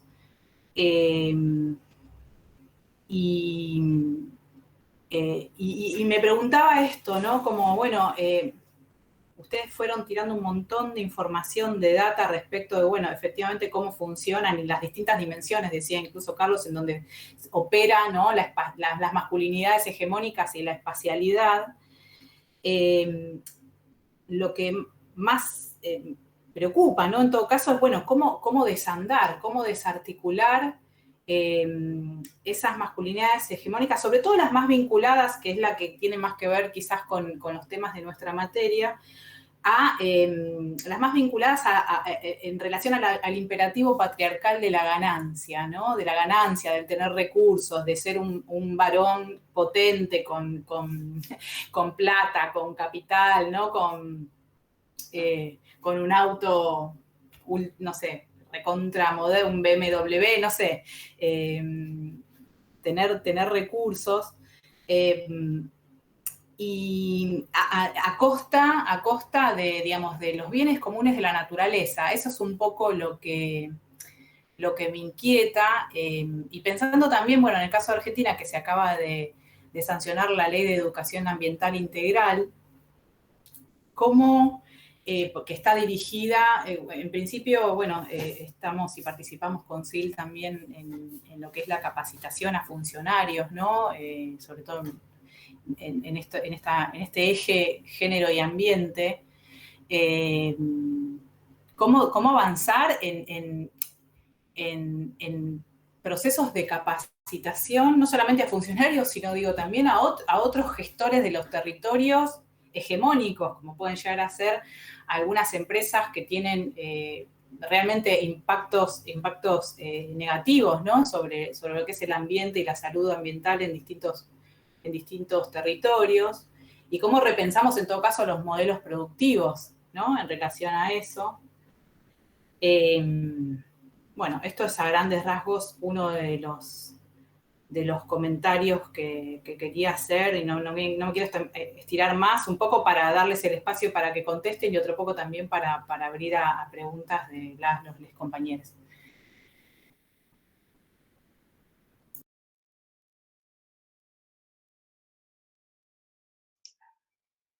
Yo voy a reaccionar más que elaborar una respuesta porque, por supuesto, planteaste algo muy complejo que requeriría como de mucho análisis y de mucho diálogo también, ¿no?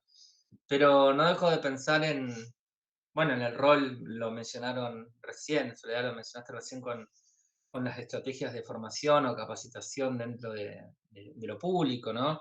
Tenemos que pensar en el rol del Estado. Ahora, yo algo de esto hablé recién cuando decía, bueno, no se olviden de que además, por ejemplo, para incorporar estos ejes, estos lineamientos de pensar la salud desde las masculinidades, desde un enfoque de género en general, ¿no? La salud integral de la perspectiva de género, tenemos enfrente a un sector de políticas altamente patriarcal, masculinizado, machista, pero que además tiene un modelo androcéntrico de cómo se configuró ese propio campo, que da sustento a una estructura organizacional que es un ministerio, por ejemplo. Entonces, no solamente el desafío de instalar el tema, hay que desarmar muchas de las institucionalidades de las prácticas que están vigentes, ¿no? Más allá de la intención política de sumar. Entonces, creo que hay un desafío ahí, hay como dos planos, uno que es como el hueso duro de roer, que es este, y después está el otro, que es la voluntad política, que cuando se habla de voluntad política estamos hablando de recursos, ¿no? Estamos hablando de jerarquía en una agenda, y cuando hablamos de estos temas estamos hablando justamente de que van contra el capital, contra la acumulación, contra los negocios, digo, entonces ahí está lo complejo de la situación, ¿no? Entonces creo que está este doble desafío, ¿no? Por un lado, de la transformación real, concreta, de las propias institucionalidades que del Estado tienen que brindar respuesta a generar mejores condiciones de vida, ¿no? A garantizarlas. Y por el otro lado está todo el plano político, de, como lo decíamos, de las tensiones que son propias de este campo, ¿no? Y ahí está como lo complejo. Sí, retomo quizás un poquito con lo que decía Carlos, y bueno, considerando específicamente lo de la ortopedia que preguntaba un poquito Sole. eh, bueno, es bastante interesante el planteamiento específico que también deja José en su momento, porque fue de las publicaciones que inician también un poco el trabajo de masculinidad en Chile y que empiezan a puntualizar evidentemente la preocupación o la latencia con respecto a los niños, niñas y niñas, y qué pasa con ellos finalmente dentro de estos aprendizajes también socioculturales, y dentro de ello está este aparataje que menciona como una ortopedia de hacerse o de formarse como hombres, y ahí vienen todos estos distintos fenómenos que se van dando dentro de una perspectiva social, en el cual, por ejemplo, no sé, hay muchos clichés, yo creo que igual se dan evidentemente en casi toda América Latina, pero, por ejemplo, como que el hombre es de la calle y la mujer es de la casa, así como esas frases muy cotidianas también van demarcando, van estableciendo ciertas formas en las cuales los roles y las cosificaciones y estereotipos de género se van suscitando cotidianamente para enfrentar a los niños y niñas y niñas en esto, ya, en esto de validarse en determinadas identidades o determinadas estructuras. Entonces, al menos, José, lo que menciona es que finalmente también la escuela, el currículum oculto que está dentro de estos procesos formativos y de aprendizaje, van demarcando también formas en las cuales se van socializando y se van respondiendo, dando determinadas comunicaciones que se internalizan y se absorben como parte de la esencia y de la forma de ser y de asumir las masculinidades. Entonces, dentro de ello, cuando habla de ortopedia, habla de esta característica de cómo se vincula y cómo se hace finalmente el sujeto masculino desde esta identidad de niño o niña, que después de eso va construyendo, va avanzando en una escalada que tiene que verse forzado a distintos tipos de mecanismos, como también presentó Carlos en la parte final, de validarse en los grupos de pares, ser parte de, por ejemplo, bueno, José en algún momento lo menciona también como haber conquistado y penetrado mujeres como parte también de la sexualidad y en este caso de la virilidad activa o la sexualidad activa de los hombres. Y parte de eso también se asume como un conducto, un constructo que le permite al hombre alcanzar esta masculinidad plena. Y desde ahí mucho de ello carece de una explicación o un sentido, un trasfondo mucho más mesurado, más pensado, directamente porque se ejerce y se ejecuta muchas veces como la validación por la fuerza, o por ejemplo, por ejemplo, una de las cosas que más se valida dentro de la estructura de masculinidad es la resolución no pacífica de las controversias. ¿Qué quiere decir esto? Agarrarse a coscachos, como diríamos acá en Chile, y a ponerse a pelear como una forma de validar finalmente la estructura de la masculinidad. Y eso finalmente, o una de las cosas que también explica en la cita, o se menciona en la cita, es que haber conocido también la frustración como parte de un procedimiento que involucra lo que en algún momento Carlos también narraba, esta figura de los machos alfa. O sea, dentro de los distintos espacios hay un hombre que se valida como el más fuerte o el líder del grupo. Y eso, por ejemplo, ¿cómo lo logra? ¿Cómo lo adquiere? No es algo por inercia, no es como que hicieron una votación democrática y dijimos, oye, esta persona va a ser el líder del grupo. No, no va por esa línea, sino que va por otros fenómenos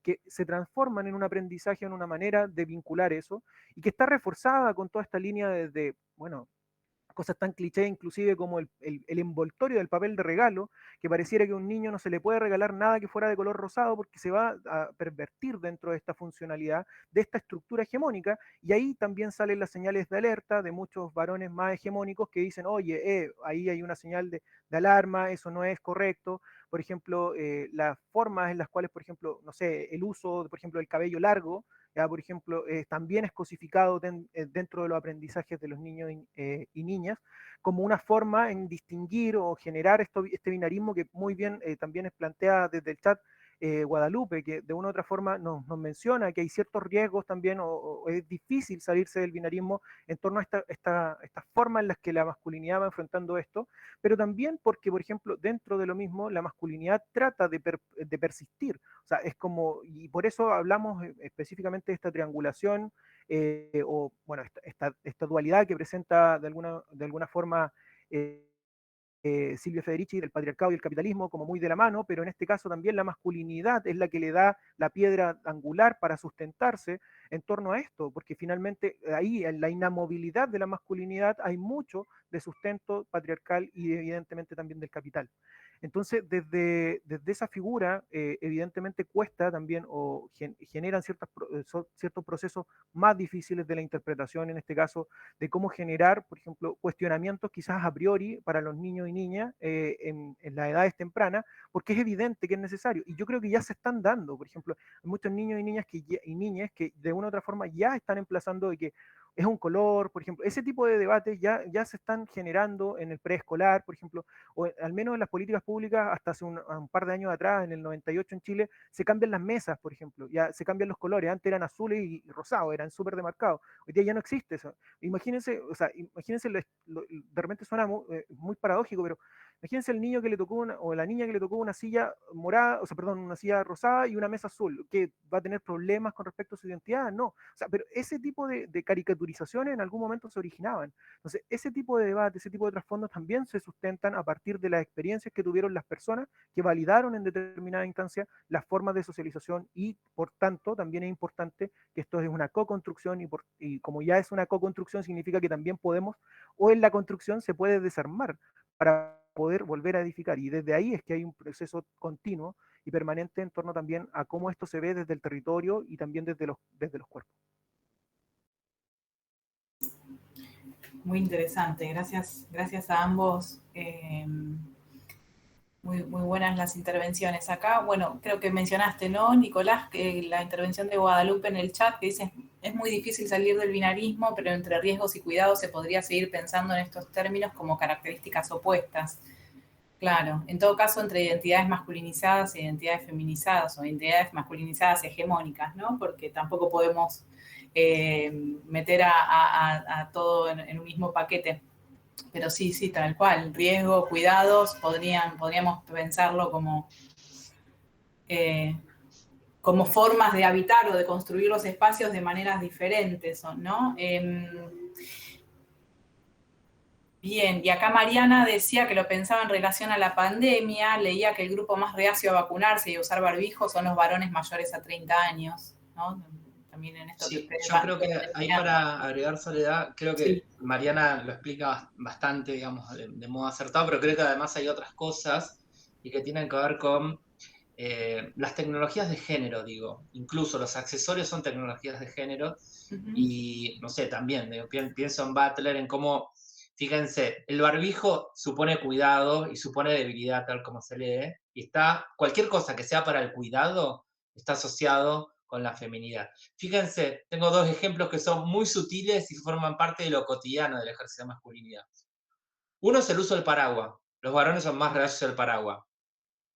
Es un accesorio que da cuenta de debilidad, porque la exposición al agua, bueno, fíjense. Y la otra es usar chanquitos para ir a hacer las compras. Son accesorios de género. Claro, mi cuñado una vez vino acá y iba a ir al mercado y dijo, che, va el chango porque vas a traer muchas cosas. No, es de mujer, me dijo eso. Claro.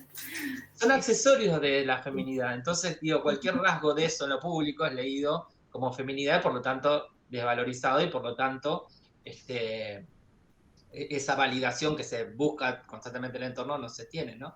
Además Bueno, de todo también lo el que tema de los consumos, ¿no? De los consumos de determinados, no sé, bueno, de determinadas drogas, o también en la misma línea de esto de arriesgarse, el consumo de alcohol también podríamos pensar ahí. La cultura del aguante, como decía, hay una práctica que se da mucho en los barrios también, que es, por ejemplo, yo lo pasé muy por encima, pero el vínculo del varón con el desecho del propio cuerpo, ¿no? De mear, escupir, digamos. Perdón, los pedos, digo, todo eso forma parte de eso. Los eructos, sí. Totalmente. Y hay otra, que es también muy de ranchar en la esquina, que es juntar los desechos para mostrar todo lo que se tomó, ¿no? Las latas, las botellas, tienen que quedar ahí. Fíjense, esto es muy del urbano. Son trofeos. Son trofeos, sí, porque dan cuenta de esa validación. Entonces, bueno, así es, ¿no? Eso no lo puedo desarrollar mucho porque volé muy por arriba muchas de las cosas que planteamos, pero digo, el vínculo de la corporalidad, de la masculinidad hegemónica con el entorno, es algo que todavía hay que explorar mucho para ver qué otras cosas aparecen.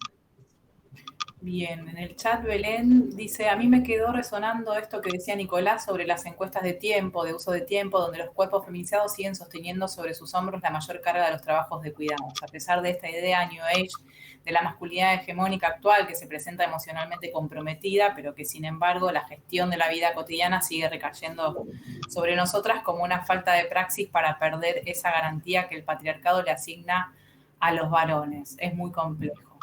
Sí, bueno. Yo eso lo recuperé trayendo ojo con lo de la masculinidad alternativa, con caer solo que un varón afectuoso está deconstruido y supone que ha realizado sus prácticas, ¿no? Porque pasa en algunos planos, digamos, incluso del activismo de propios varones que están realizando sus privilegios, eso, ¿no? Por eso lo pensé, estaba como una alerta. Bien, está buena la advertencia, Charlie, está muy buena.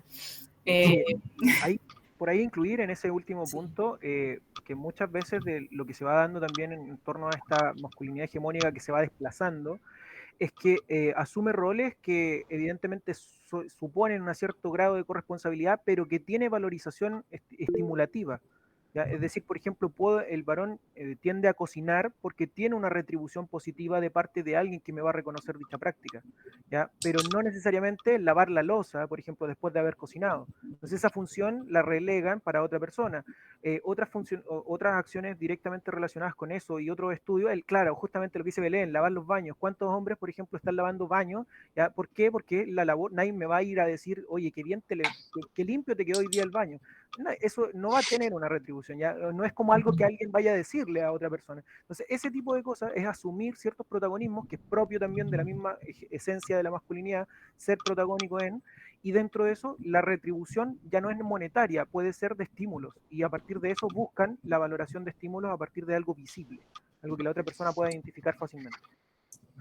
Sí, incluso esa corresponsabilidad tiene también una distribución de género. En general, si están distribuidas las tareas, quien va a hacer las compras, corta el pasto, arregla algo, es el varón. Y las tareas que están en el campo de lo feminizado, como lavar el baño, siguen haciendo. Y además quiero agregar lo de la gestión mental, que es la distribución de tareas. Pero ¿quién tiene que estar pensando en todo lo que hay que hacer? ¿De qué manera? ¿Cuándo? De pagar las cuentas, conocer a los amiguitos de les hijes, llevarlos a casa. Digo, hay otra cosa que también es como la gestión mental, que forma parte también de las tareas domésticas y de cuidados, ¿no? Claro, que tiene que ver con la gestión afectiva, ¿no? También. Acá, bueno, Bruno dice, retomando lo que dice la compa, el hombre nuevo y bueno opaca al macho para invisibilizar su propio androcentrismo, pregunta. Natalia dice, en los textos se hablaba que además los cuidados que realizan los hombres son los más divertidos o disfrutables, mientras que las mujeres suelen encargarse de los pañales, el baño, bueno, sí, todo lo desagradable, considerado desagradable, ¿no? Belén dice, sí, totalmente, lavar los baños y deja así, una descarga también, esto sirve como descarga. Un poco reaccionando a lo que dice Bruno, sí. Creo que pensando también en la figura de backlash, ¿no? Las resistencias, las formas de las resistencias frente al avance de las mujeres, de los feminismos, de las disidencias, de los derechos, de lo público, ¿no? Ese conjunto de avances. Hay distintas formas donde se configuran las resistencias. La resistencia justamente de varones que están enojados por el lenguaje inclusivo, que se enojan, que cuestionan, está. Pero por otro lado hay otras formas más maquilladas de resistir y que justamente es esto que mencionaba, de no revisar prácticas y de a modo de maquillaje usar un pañuelito verde, aparecerse en una marcha y una menos y fingir algo que en definitiva no supone una revisión de práctica.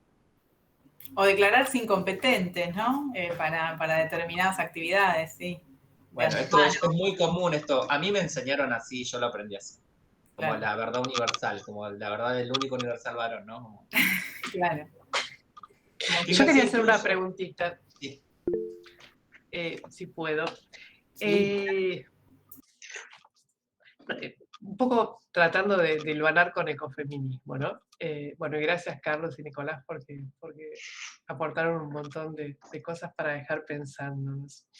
En general el ecofeminismo habla de dos cosas centrales respecto a las masculinidades. Primero, la necesidad de salir de ese estereotipo de masculinidad hegemónica, porque, bueno, una de sus más brillantes autoras, Alicia Puleo, dice, bueno, que ya a esta altura de la civilización y de daño ambiental en el antropoceno, ya todas estas prácticas basadas en el varón valiente, que se pone a riesgo en todo, no es adaptativa a estos tiempos. Pero también habla de, bueno, la necesidad de la corresponsabilidad de los cuidados, ¿no? Y no solamente de la esfera familiar y comunitaria, sino respecto al cuidado de la naturaleza. Yo les quería preguntar dos cosas. Primero, si no les parece que en general desde el feminismo, por ahí no sé cuánto de ecofeminismo están empapados, pero si no estamos demonizándolos bastante a los varones en general. Y la segunda pregunta sería si dentro de, por la experiencia que tienen ustedes, ¿no? Dentro de estas masculinidades alternativas, en estos grupos de varones que están en transición hacia formas que sumen mejor para todos, está planteando el tema ambiental como un tema central en sus vidas, un tema de agenda o no.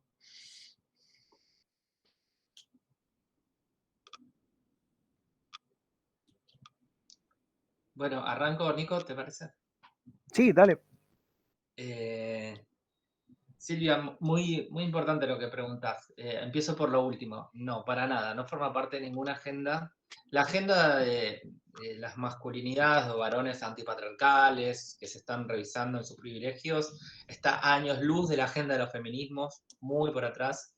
Y la verdad es que no forma parte de ninguna discusión, por lo menos de los espacios con los que interactúo. Yo estoy hoy coordinando el curso de Masculinidades Críticas y Territorio, donde es un curso federal, donde hay varones que pertenecen a organizaciones sociales o organismos del Estado de todo el país, y no es un tema que haya aparecido para nada, que no se está trabajando en ninguna organización ni en ningún ámbito estatal. Así que eso es, lamentablemente, como decía, la agenda de discusión está muy por atrás. Y lo segundo que planteas en torno a la demonización, yo creo que cuando hablamos de patriarcado, de la masculinidad, estamos hablando de ese conjunto de ideas, de mandatos, roles que puede ser ejercida desde una masculinidad, pero a veces la masculinidad o los patrones de la masculinidad, las prácticas de la masculinidad, o la violencia machista incluso puede, digamos, también ser ejercida desde cualquier, digamos, otra identidad. Pero hablamos del conjunto de ideas y bueno, ese tipo de masculinidad tiene también sus costos. Pero yo en lo particular trato siempre de ser como cuidadoso porque no ese es el, digamos, el foco, por lo menos de las discusiones dentro de los espacios, de una mirada crítica hacia esa masculinidad. Gracias. Sí, hay un tema que todavía existe, un ecofeminismo clásico que en realidad demoniza al varón, ¿no? Entonces parece que es más allá del capitalismo, es así como la causante de todos los males, ¿no? Entonces, y bueno, y con lo que decís, es una pena que el ambiente no esté en la agenda, pero nos pasa también dentro del feminismo, ¿no? Lo difícil que nos está resultando tender puentes por el interés hacia la problemática ambiental, ¿no? Por ahí desde la alimentación es un poco más cercano, desde algunos cuidados, pero bueno, es algo que hay que seguir laburando, ¿no? Gracias. A lo mejor en Chile se da alguna situación diferente, Nico, no sé si respecto de las preguntas que hacía Silvia, no sé si podés identificar algo respecto de esto, ¿no? Cómo los feminismos están adoptando en todo caso una agenda ambiental y a su vez la agenda de las masculinidades, ¿no? Sí, bueno, acá evidentemente hay una lucha mucho más generalizada o trabajada y abordada también desde la perspectiva feminista. Es evidente eso, hay ecofeminismos también latentes en el país y sobre todo también con temáticas más vinculadas justamente a lo que también comentaba, que tiene que ver con el tema de las mineras, por ejemplo, o las comunidades, los pueblos originarios, con respecto a la deforestación del sur del país, ese tipo de depredación que también se da en marco, y aquí se da muy, muy efectivamente o muy vinculado con el tema del poder económico y adquisitivo. Se ve hay una correlación de fuerzas muy directa, las dirigencias de mujeres son evidentemente también quienes se han asumido, pero también hay quienes han estado en situaciones de riesgo, ya donde han sido, por ejemplo, amenazadas. Por ejemplo, hoy día acá cerca, por ejemplo, hay toda una instalación de tierras raras, que así se le denomina, que es un proyecto minero finalmente, y ahí hay un emplazamiento directamente a las personas que están vinculadas con el tema de la acción social ahí y ambiental, están como con amenaza, hay procesos judiciales ya en rigor a esas líneas, y que se da bastante con respecto a todo todo el tema dirigencial. Incluso han habido ciertas prácticas de, por ejemplo, sobre todo los y las dirigentes que, por ejemplo, están vinculados a temas muy, muy ecológicos, han aparecido muertas o suicidados, ¿ya? Es como los suicidios de justamente estas personas en el territorio, y es bastante es bastante complejo porque finalmente justamente quienes investigan, quienes analizan esto, dicen que fueron por causas casi, no se identifica la participación de terceros y se cierran las causas, pero sabemos que es muy, muy sospechoso, por ejemplo, en el caso de las represas de Ralco, por ejemplo, la instalación de estas represas, una machi y su hija aparecen ambas ahorcadas. Bueno, ¿y cómo pasa eso? ¿Ya? Y bueno, no hay participación de terceros, se cierran las causas. Pero en el caso específico de la masculinidad, bueno, hay pocos todavía colectivos que trabajen o que estén abordando esto desde la perspectiva de las masculinidades. Como decía Carlos, están mucho más vinculadas directamente a, primero, el conocimiento del cuerpo, ya es como uno de los focos mucho más específicos, al tema de la vinculación emocional, que es algo que también tiene que ver mucho con la desconexión que te involucra la masculinidad hegemónica, de la posibilidad de expresar cariño, afectividad hacia otros hombres, más allá de los clásicos rituales, como mencionó, mostró también en sus imágenes, por ejemplo, muy distinto abrazar a una persona en un contexto futbolístico que abrazarlo en la vía pública y decirle te quiero, ya como eso está muy condicionado todavía, está muy sujeto a ciertas interpretaciones, entonces muchos de los colectivos que están trabajando la temática masculinidad en Santiago, el colectivo Poroto, en Concepción, que es más cercano a donde estoy yo, por ejemplo, el colectivo Tetué, están como, por ejemplo, con procesos incluso de danzas o de participación en espacios donde los hombres empiecen a soltarse específicamente con respecto a sus corporalidades y a no ver eso como objeto también de solo de disidencia, sino que específicamente hablar de que todos los varones podemos, por ejemplo, expresarnos. Y desde ahí, por ejemplo, es que acá en Chile ha sido mucho más vinculado esta temática hoy día, sobre todo al tema de la paternidad y la crianza como una especie de desarrollo de las conductas emotivas para con otras personas.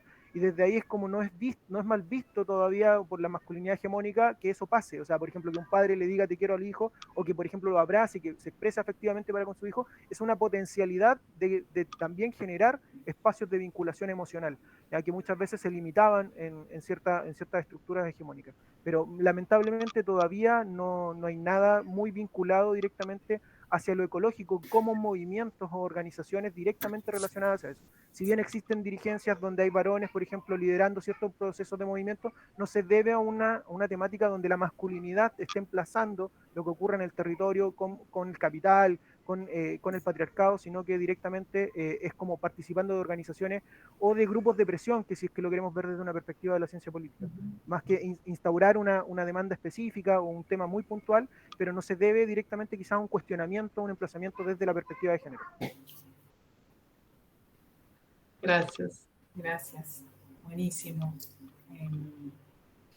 Bien, hacemos una última rondita de comentarios y preguntas, ¿les parece? ¿Están con tiempo todavía, Carlos y Nicolás, para una última o ya les parece que Vamos, si es cortita, sí, tengo que dar clases, pero si es breve, dale. Bueno, simplemente traigo algo de lo que está en el chat y cualquiera que, por supuesto, se anime a prender el micrófono y a seguir preguntando y comentando. Bruno, dice, podríamos compartir tips para lavar el baño, no empezar por inodoro, por ejemplo, sino la bañera. Es algo que me costó, dice. Bueno, también pienso en cómo, Candela dice, también pienso en cómo se nos ha privado a las mujeres del espacio público, las masculinidades se construyen en gran medida en el espacio público que está hegemonizado por ellos. Qué importante es que las mujeres ganemos esos espacios y que sea habitado por las nuevas generaciones. Mariano dice, sobre las masculinidades de izquierda, me sirvió mucho leer Seremos como el Che, un análisis de Emiliano Expósito en una serie de ensayos que salió compilado por Vircano. Nadie viene sin un mundo y obviamente pensar esas cosas es ejercer ese eje transversal de género y territorio que propone Carlos. Bueno, y también dice Mariano, me sirvió mucho esta clase, gracias. Y Vania dice, como los casos de Macarena Valdés o Alejandro Castro, claro, en relación a lo que mencionaban recién acá los compañeros. Qué interesante lo que dice Mariano respecto del Che. El otro día con Sil estuvimos en una charla sobre Rita Segato, una que dio en el CCK, y ella, mencionó el caso de la denuncia que pesa sobre los hombros de Daniel Ortega, ¿no? Este líder nicaragüense de la revolución nicaragüense, por parte de su hijastra, Soy la América, se llama, que hace muchísimos años escribió una carta contando todas las vejaciones y los abusos que ha recibido de parte de Daniel Ortega, ¿no? Un líder revolucionario. Y cómo pensar esas masculinidades que en principio quizás, digamos, todo el campo progre, podríamos decir, de izquierda, nacional, popular, figuras como, bueno, el caso del Che o Fidel Castro, o, bueno, masculinidades, digamos, que son controvertidas, ¿no? En este contexto en el que, bueno, todo se ve bajo otra lente con los movimientos feministas y con el movimiento LGTBI más Q, bueno, ahí cómo pensar, ¿no? La cuestión de las izquierdas y cómo actualizar este punto. Sí, bueno, yo creo que es parte del desafío de la propia izquierda, de así incorporar otras cosas además de esa agenda. Creo que esas figuras se entienden solo en contextos históricos. Recién tiraban a Neruda en el chat, digo, Fidel, en particular, soy activista del movimiento LGBT hace más de 20 años y nos sentíamos muy incómodos con la situación que pasaba en Cuba históricamente con los derechos humanos de las disidencias. Siempre lo dijimos, bueno, desde los espacios de activismo, de la militancia de izquierda, nos fuimos abriendo caminos dentro de las propias estructuras y bueno, dando también a una disputa interna. Hay quienes dentro del activismo prefieren darla orgánicamente dentro de esas estructuras y otros que no, y bueno, están en organizaciones sociales y en otros espacios, pero una de las grandes deudas.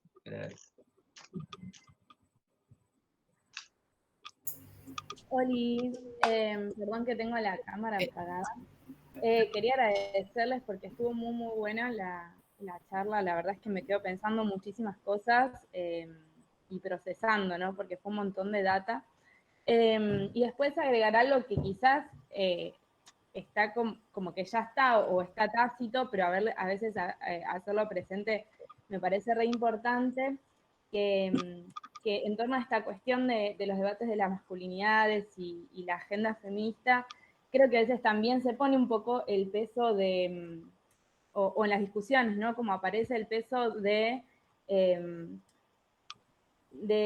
la agenda feminista debe poner en un lugar como importante, relevante, y que claramente lo es, la cuestión de las masculinidades, pero bueno, como esto de que no recaiga siempre el peso en nosotros y nosotras, sino que nada, si con estos años, desde Ni Una Menos hasta ahora, que fueron como de muy revolucionarios y de muchas transformaciones sociales y de mucha movilización, si con todo esto que vino pasando no surgen o no han surgido o han surgido con procesos lentos, no sé, no tengo una evolución social, ¿no? Pero de las mismas masculinidades creo que también tiene que ver con que la responsabilidad y la agencia la tomen las masculinidades, digo, sean trans, cis, de la parte del espectro que sean, pero bueno, como que a veces aparece, y aparece, lo digo desde la experiencia personal en conversaciones con compañeros y compañeras, ¿no?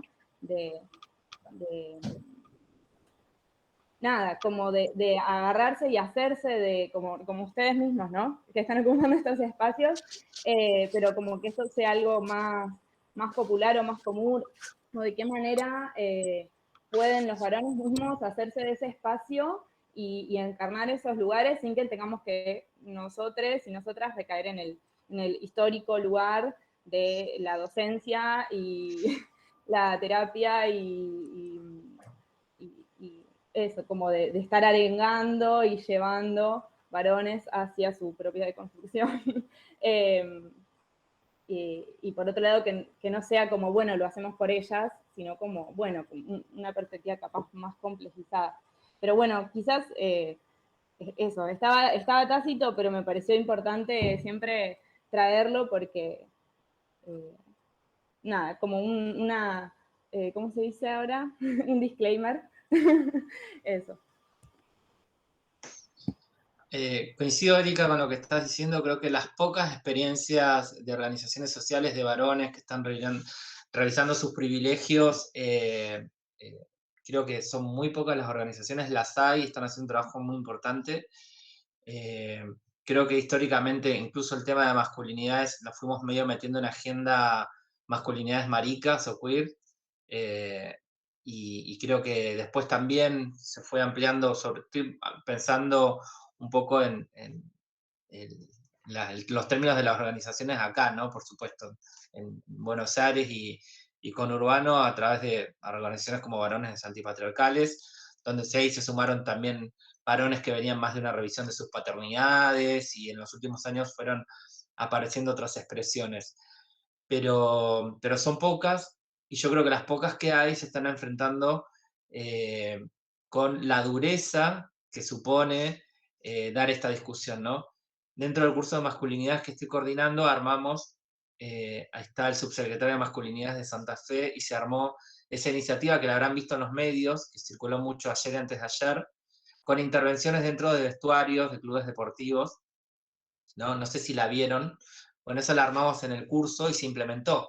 Y los varones que estaban con esa iniciativa muy entusiasmados, hoy están enfrentando a otros varones que son los padres que están saliendo a acusarlos de con mis hijos no te metas, ¿no? Y la ideología de género. Entonces digo, creo que los pocos varones que están encarando estos procesos están enfrentados contra la masculinidad hegemónica y están un poco vivenciando esto que históricamente de los feminismos ha costado como abrirse caminos en toda la agenda de los temas.